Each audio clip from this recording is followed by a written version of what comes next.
ఒకవైపు గోయల్ అమెరికాతో చర్చలు జరుపుతున్న సమయంలోనే సుంకాల విషయంలో వెనక్కి తగ్గబోనని ట్రంప్ పునరుద్ఘాటించారు.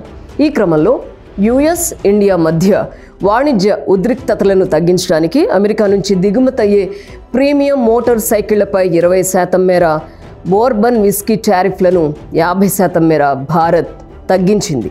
అమెరికాకు చెందిన గూగుల్, ఫేస్బుక్, ఇన్స్టాగ్రామ్లో వచ్చే యాడ్స్పై విధించే 6% పన్నును రద్దు చేసింది. ఇతర టారిఫ్ను సమీక్షించడంతో పాటు రక్షణ పరికరాలను అగ్రరాజ్యం నుంచి కొనుగోలు చేస్తామని హామీ ఇచ్చింది. అయినప్పటికీ టారిఫ్ విషయంలో వెనక్కి తగ్గని ట్రంప్ భారత్ ఉత్పత్తులపై 25% సుంకాలు విధిస్తున్నట్టు తాజాగా ప్రకటించారు. హౌదీ మోదీ, నమస్తే ట్రంప్ పేరిట అటు అమెరికాలో ఇటు భారత్లో పెద్ద ఎత్తున కార్యక్రమాలు చేపట్టి ట్రంప్ తనకు మంచి మిత్రుడని ప్రచారం చేసుకున్న మోదీ టారిఫ్ల విషయంలో సానుకూల ఫలితాలను ఎందుకు సాధించలేదని పలువురు ప్రశ్నిస్తున్నారు. సుంకాల విషయంలో అమెరికాతో ప్రధాని మోదీ దౌత్యం ఫెయిల్ అయిందని అభిప్రాయపడుతున్నారు.